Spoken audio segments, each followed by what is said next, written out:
Welcome to Changing Higher Ed, a podcast dedicated to helping higher education leaders improve their institutions.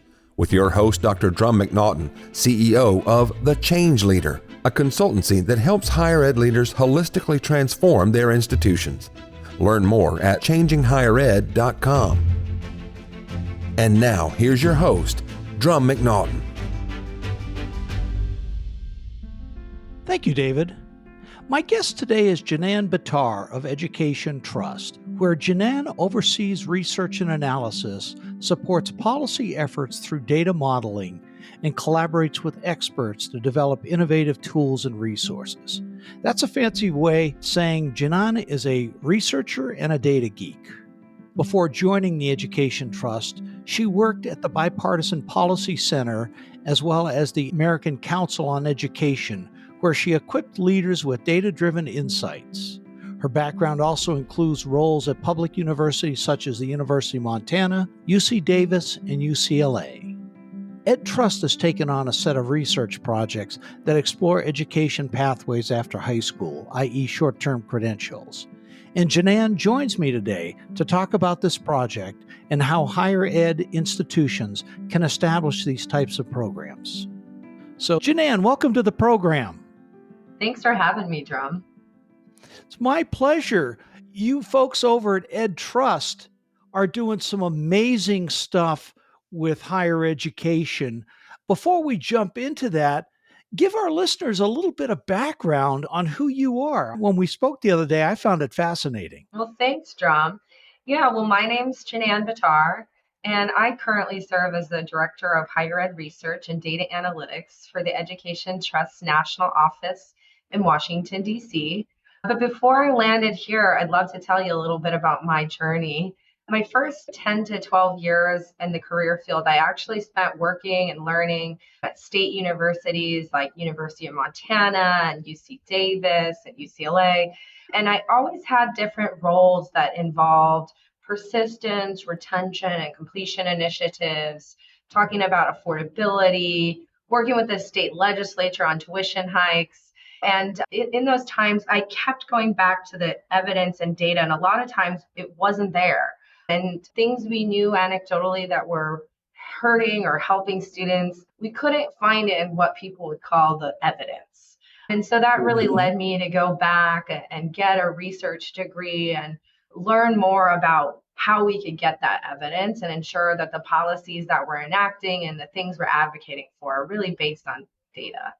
And so, that led me to some places like the Higher Education Research Institute and working on projects with the NAACP Legal Defense Fund.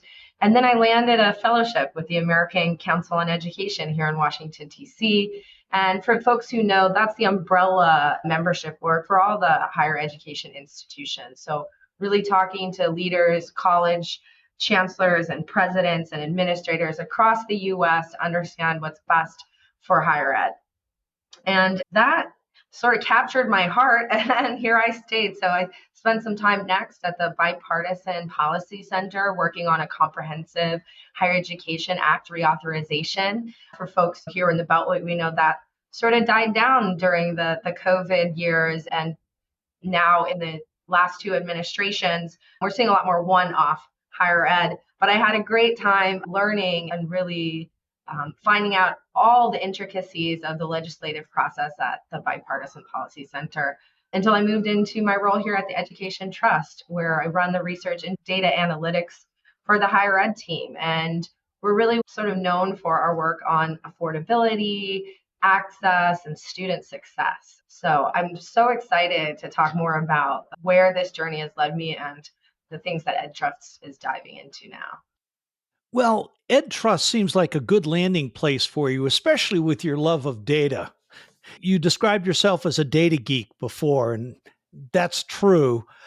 Tell us a little bit about Ed Trust or Education Trust, because many folks may not know is what you do, and your role is really important. Well, thanks for pointing that out, Drumm. Well, Ed Trust, we're a national nonprofit, and we advocate for educational equity, and we really focus on closing opportunity and achievement gaps for students of color and students from low-income backgrounds.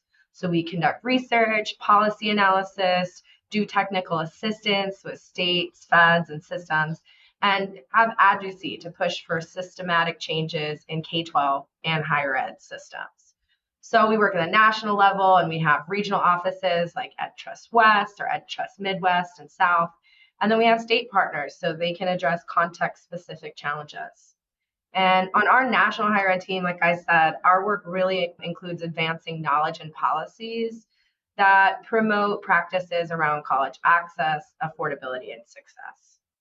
hmm Well, I can imagine that the next few years may be a little challenging with that specific role, but we all know it's very important that this work continues. So you just finished first phase or first portion of some research. Tell us a little bit about this research and where it's going to be going.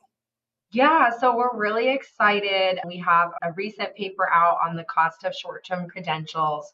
And that was really born out of a new pathways agenda at Trust, where we're really trying to understand education and career trajectories from a diverse set of pathways.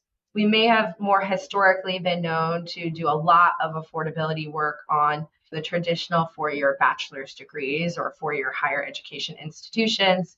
And we know that there are actually a really large number, percentage, proportion of students, particularly students of color and students from low income backgrounds, that are actually in short term credentials or other degree programs, workforce programs than just a BA. And so we wanted to know, well, are those cost efficient for other folks? And I'll be honest, Drum, I sort of got into this with a little skepticism. We hear a lot around this conversation of what is the value of higher ed? Are students getting a good ROI? And then we're also seeing a lot of increased interest in stated enrollment in short-term credential programs. But I was like, are they actually cheaper or are they just shorter? So we really wanted to dive into that, particularly knowing that to understand value, our first step is going to be understand cost. Yeah. So, with that, this is really the first portion of a longer research project, outside funding on what is the value, are they cost effective of credential, certificate, workforce programs? Do I have that right? Yep, you do, John. Okay. So, to contextualize this, you've got to be able to compare apples to apples. So, please tell us about that because if you're looking at short-term certificates or regular certificates, comparing them to bachelor's degrees, I would assume that one of the key things that you want to find out is, are they cost effective? Absolutely, Drummond. You hit the nail on the head. We were trying to think of a way that we could compare apples to apples, things like short term program costs, workforce programs, academic programs. And so EdTrust calculated what we call the total cost of attendance for students enrolled in credential programs lasting 1 year or less. And so there's a total cost of attendance often listed at the traditional community college or four-year schools. We wanted to create something similar. We wanted to be able to take a look at that data by state and by credential type. So we went ahead and found some partners. We used Credential Engine data, which is the largest national registry on credentials, and then some publicly available higher education data from iPads to extract information about program cost, location, and indirect costs. So, just to make sure that I understand it, you're really looking at credential certificates, workforce programs that are under a year long, and they could be administered through a community college, they could be administered through college or university, but it's just specifically those things, correct? Yep. It's 1 year or less. And like you said, it could have been a multitude of people offering the program, a workforce provider, a community college, even a small business could have submitted something to the registry. Okay, thanks. I just wanted to make sure that I understood what you're doing. Drum, no problem there. And like I said, we use this data information to create a cost per duration, cost per month, or cost per hour. And you could look at it either on an academic or calendar year. Some schools are running 12 months, some schools are running 9 months. So what does that mean? It means we can now compare the direct and indirect total cost of short-term credentials, apples to things like a bachelor's degree at a four-year university. And we can answer the question, are they cost efficient? Mm-hmm. And that would be similar to a cost per credit hour, I would assume. Yes, and I will say very openly, like it is not calculated in any sort of way that the credit hour is calculated, but it certainly could be seen as an alternative to a credit hour that would expand more program types than the credit hour currently does. Okay, that makes sense, at least to my muddled mind. So, what did you guys find out? Yeah, well, Drumm, I won't say to my surprise, but I was a little surprised. So the first takeaway is these short-term credentials are pretty cost efficient, if you do say so myself, looking at the data. And in many cases, the short-term credentials in the workforce programs actually demonstrate lower tuition, actually 2-to-1 lower tuition than some of the academic programs. What I Oh, will wow. say is they vary widely across states and between career types or industry types. Like, let's say the difference between allied health or truck driving or tech. And so they're cost efficient, but they're highly varied. And what we know is we're going to need more data to really understand that next component around value. Hmm. And we'll get there in just a few minutes. But I did want to know, when you talk about affordability, Mhm. you talk about comparing it to the minimum wage Yep. and et cetera. So let's go into that just a little bit, the affordability as well as the cost effectiveness. Yeah. So, one way we were trying to understand and contextualize, they look cost efficient against other programs. But if, let's say, I am someone from a low income community, I'm looking to upskill and get a better job, how accessible are these going to be based on price? And so, by looking at that cost per hour, we compared all these programs to the minimum wage in their states. And the hourly program cost for short term credentials often exceeds the minimum wage in most states. And I know I've used this offhand in my lifetime quite a few. If I'm going to have to buy something and I'm working on an hourly wage, I'm asking myself, well, how many hours do I have to work to afford said thing? Hmm.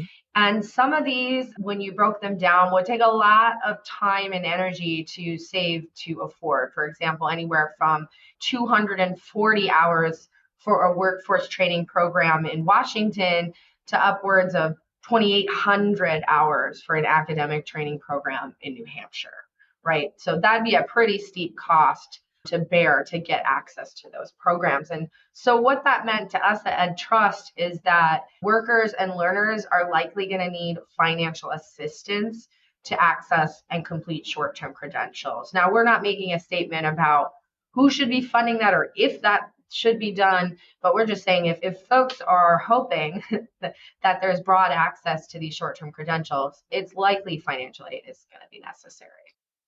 And I would say that it's probably more than necessary. It's absolutely critical.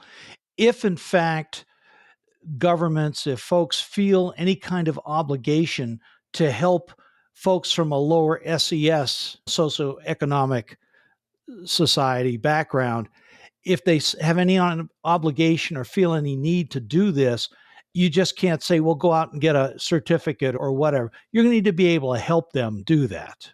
Yeah, exactly. And we've seen, there is this interest, right? Folks are talking about extending the Pell Grant to short-term programs. And we're also seeing a really big uptick in state financial aid available for non-degree credentials. So we know folks are talking about it, and we just want to make sure we have the data and evidence to support those policy changes. Hmm. And so, with that, politicians are touting workforce education. It's like this is the latest and greatest thing. Colleges, there was a study that just came out of Hult Business School, is 94% of graduates don't feel ready for their job, and employers are saying the same thing. Does the narrative of workforce education match the hype? I would like to say that the narrative that people are wanting a faster, more efficient, and effective way to upskill and get into a job with family sustaining wages, that's not hype. The demand for what people want is there. Now, whether that is actually changing behavior, I would say we've yet to see it in the tea leaves or drawn in the sand. And so, one thing my team also undertook over the last year was an inquiry into the most recent 5 years of National Student Clearinghouse data on enrollment. And we broke it down by state and degree level. So we took a look, there's bachelor's, there's associates, and then we looked programs below the associate's level, which would include most of these short-term credentials. And what we found was kind of interesting. There was not a very large move percentage-wise increase in these short-term credentials. And there's a couple reasons this might be, right? One was that there just might not be a great representation of these short-term credentials in the National Student Clearinghouse data. That's absolutely possible. And I know for a fact my colleagues over at NCS and at Strata and CredLens and a bunch of other folks are actually working diligently to sort of solve this issue and get more information about short-term credentials into the clearinghouse, into the credential engine registry, and in state longitudinal data systems. But that being said, we did not see giant moves either way. In fact, there was no national trend. If there was movement, it was in a handful of states one way or the other, meaning some states had a drop in these, some states we saw an uptick. That meant the national average was essentially no. What I can say is that in states we saw a considerable uptick. We haven't investigated all of them, and it wasn't a deep investigation yet. But in a handful of them, they did have intentional policies to move students into short-term credentials or have added financial aid for NDC. For example, Indiana, we saw a good bump in this enrollment. We know that they have been working on state policy to boost these types of programs. But that being said, we didn't see a drop, particularly for Black and Latino students, specifically at four-year public universities. So a lot of students are still choosing to enroll in bachelor's degree programs at public universities in their states. Unfortunately, we did see a pretty significant drop in the associate's degree level. So I think the question is less, perhaps from the data we currently have, is less are people enrolling in short-term credentials instead of a bachelor's degree, and maybe perhaps are they doing short-term credentials instead of an associate? Mm-hmm. So that leaves us with some questions, Drumm. Oh, absolutely. And the big question in my mind is value over a lifetime versus a college degree. And that's exactly where my concern lies, because we have pretty robust data and research that demonstrates a strong economic return at the bachelor's degree level. Now, that doesn't mean for everyone and in every scenario, but on average, you're going to see about $1 million more in your lifetime than someone who completed a high school diploma. And we just don't have that sort of long-term data on these short-term credentials. So let's say we hear good news and folks like me and others finish some of our value inquiries and we find out short-term credentials can put you into a great living wage. The question is, do they also continue to give you the same income accrual over your lifetime that a bachelor's degree currently provides? Mm-hmm. And that's a longitudinal study. Absolutely. Which wait 5, 10, 15 years to see how that comes out. But in the meantime, you're going to be looking at trust. You're going to be looking at this type of thing, getting more robust data to see, does it look like? I mean, you always hear that if you really want to make a lot of money, go into plumbing. Very consistent. Yeah, everyone needs a plumber, and it's a skilled job that takes training, it takes continuing education. Yeah, I say this myself, Drumm, as someone who I had gone through a lot of traditional four-year institutions. I also have my brother who has 2 different technical or vocational certificates. And I won't share too much, but I'll say is he's certainly going to be paying off his student debt faster than I am. Well, of course, but the college degree, which is always one of the big concerns, costs a lot more, which is why this value question of college is actually coming up. I think your second phase for this, looking at value versus return on investment, is going to be very, very important. Yeah, we're really excited. Yeah. So, with that, for college presidents who are considering, and this is a little bit different from the three takeaways that we'll wrap up with, but for college presidents who are considering changing around their curriculum or adding new curriculum for workforce development, what are some of the things they need to be thinking about? Well, I don't think it'll be any surprise that I say my number one is that, policy changes or interventions should really be data driven. Higher ed leaders, particularly folks like university presidents, boards, regents, really should investigate partners they may have that can help contextualize data and evidence. They don't have to do it all on their own. They can find folks to help. And they need to be figuring out what are the most important data and metrics for their state, for their systems, for their institutions. You can always find friends like us at EdTrust that are going to help you with frameworks and best practices and maybe some examples. But you're really going to need to trust your gut on what's best for, let's say, your school system. Mm-hmm.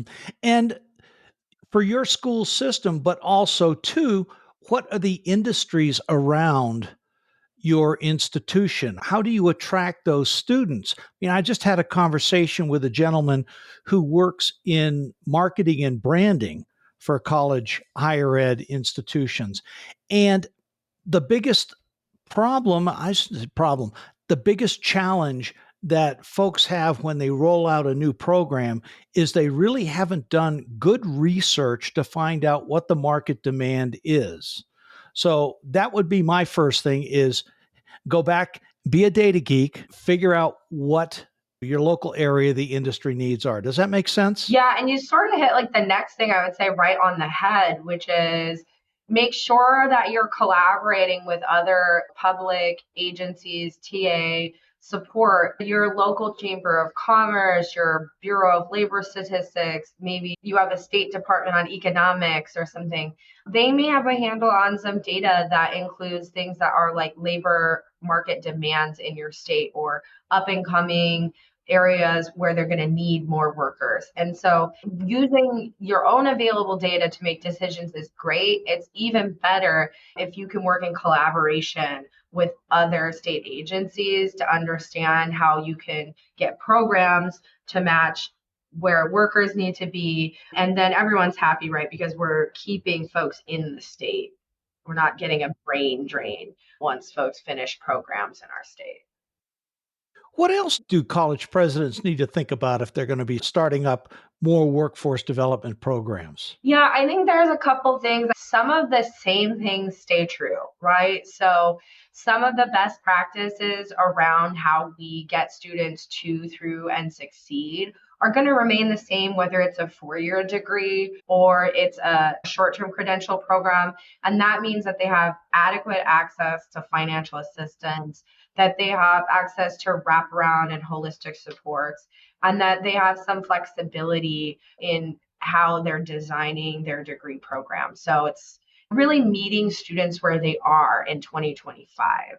So if a university is trying to, let's say, add a short-term credential program, they might want to think about sort of breaking the mold instead of trying to create what would be a mini 4-year degree, like actually really take it from the experts in the field. Talk to folks who have already designed curriculum. Talk to folks who are already running programs with proven outcomes on earnings for their students. So like you said, it really goes back to doing your own homework about what's going to be the best fit. Mm-hmm.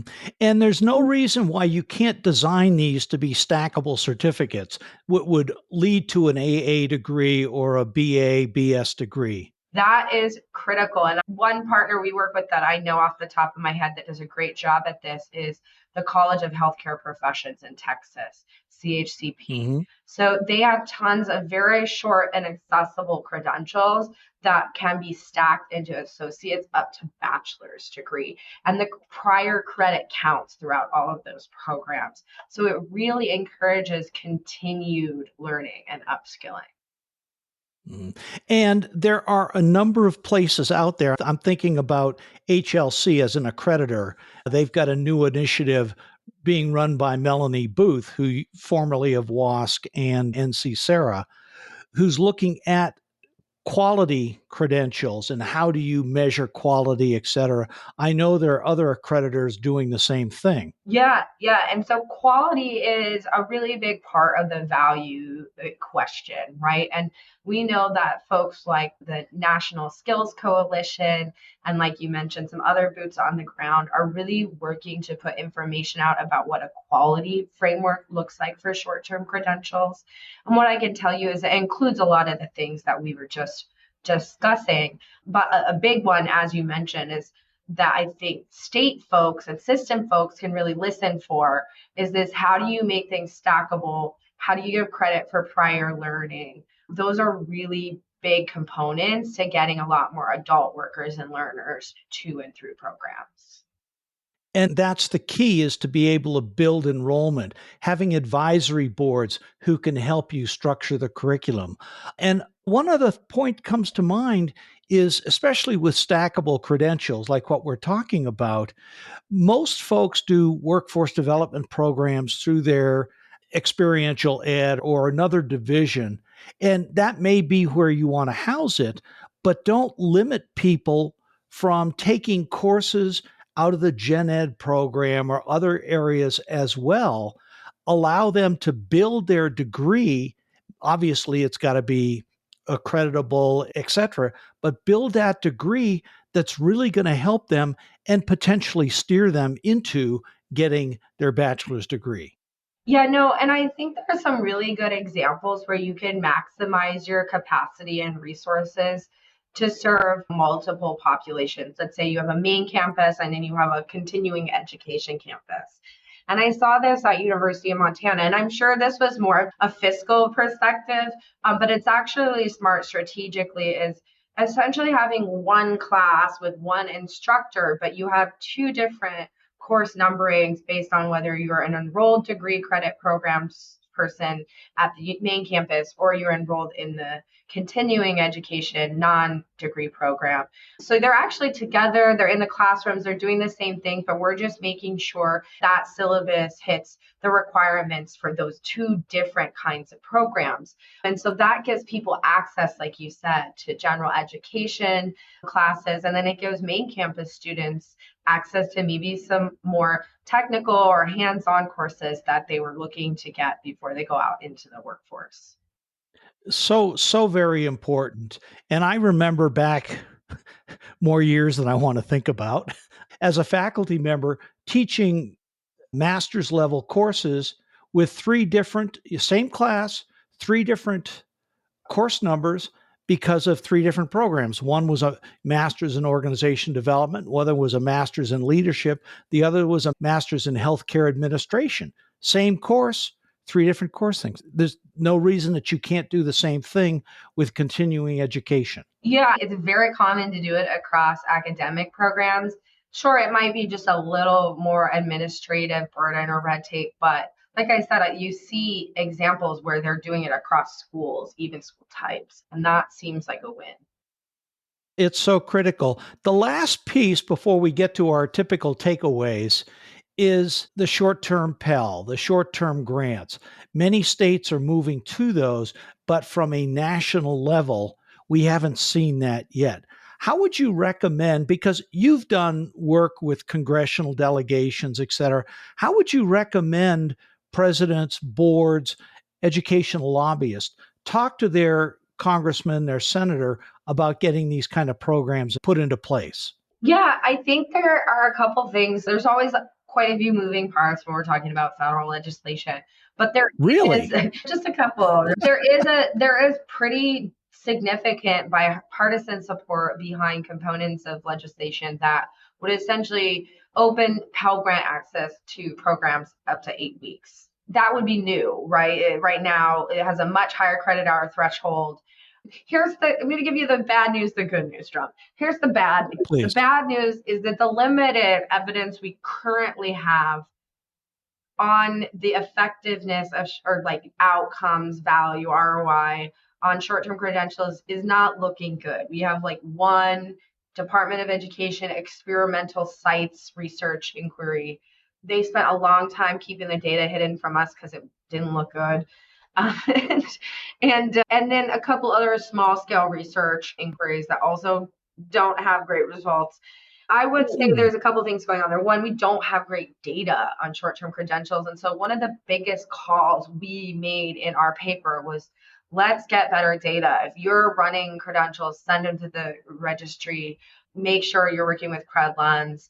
And then we also have asked state partners who may have internal data that they don't make publicly available around things like completion or earnings to give us a call. We would love to work with a handful of state data partners to get a more robust set of data and evidence about the value of these short-term credentials out published into the field.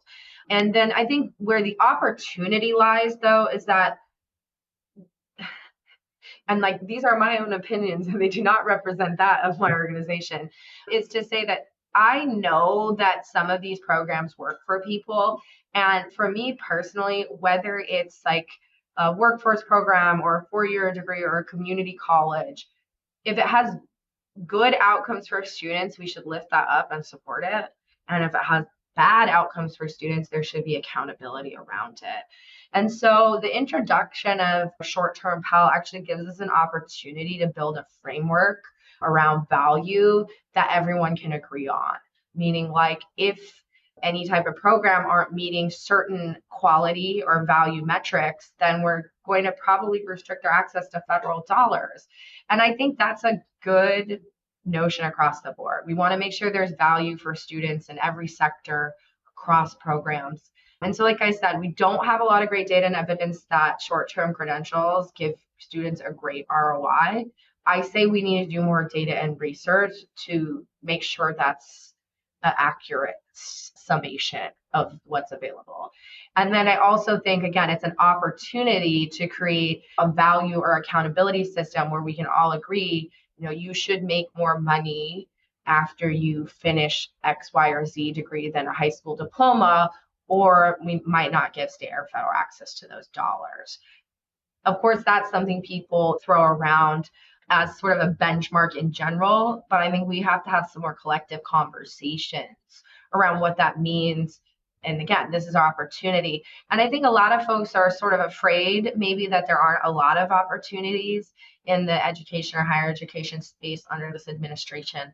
And I would sort of challenge them to think about the places where we all do agree on things. I think a lot of folks across the country, particularly state policymakers, local politicians, state legislatures, state university systems, they want to see their residents go through and get a job, stay in their communities, make money for their state's GDP. They know that's how this works. And so I just say we all have an opportunity to continue asking questions around value. And those of us who can should be trying to find more research and data so that those policy decisions can be data driven. Yeah. Well, Jinann, this has been very interesting. This is very different than the typical podcasts that we do.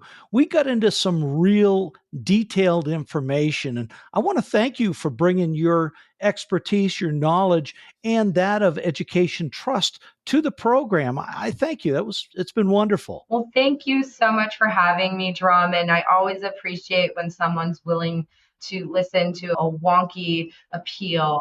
And I hope folks found some value of their own in the Inside Baseball. So thank you so much for having us here. It's my pleasure. As we always do, 3 takeaways for university presidents and boards about if you're thinking about starting up this type of workforce development program. Yeah, so 3 takeaways. Use the data to make your decisions. Phone a friend, call your friends, get collaborators, co-conspirators, and other agencies and interested partners together. And third, meet students where they are in 2025. So find out about your students and their communities. And I think if you do those 3 things, you can put together a good program. Thank you. What's next for you? What's next for Ed Trust? Next for Ed Trust, we're going to do just that, is take a deeper dive into some earnings outcomes and answer the question preliminary, how valuable are these short-term credentials? Very good. Well, Jinann, thank you so much for being on the program. I've enjoyed our conversation. I look forward to hearing more about phase 2 of this research. Thanks, Drumm. Thanks for listening today, and a special thank you to my guest, Jinann Bitar of Education Trust. Jinann, thank you for sharing these insights with us. I look forward to having you on a program a future time when we talk about phase 2 and phase 3 of your research. Folks, thanks again for listening. Look forward to seeing you next time. Changing Higher Ed is a production of The Change Leader, a consultancy committed to transforming higher ed institutions. Find more information about this topic, along with show notes on this episode at changinghighered.com. If you've enjoyed this podcast, please subscribe to the show. We would also value your honest rating and review. Email any questions, comments, or recommendations for topics or guests to podcast@changinghighered.com. Changing Higher Ed is produced and hosted by Dr. Drumm McNaughton. Post-production by David L. White.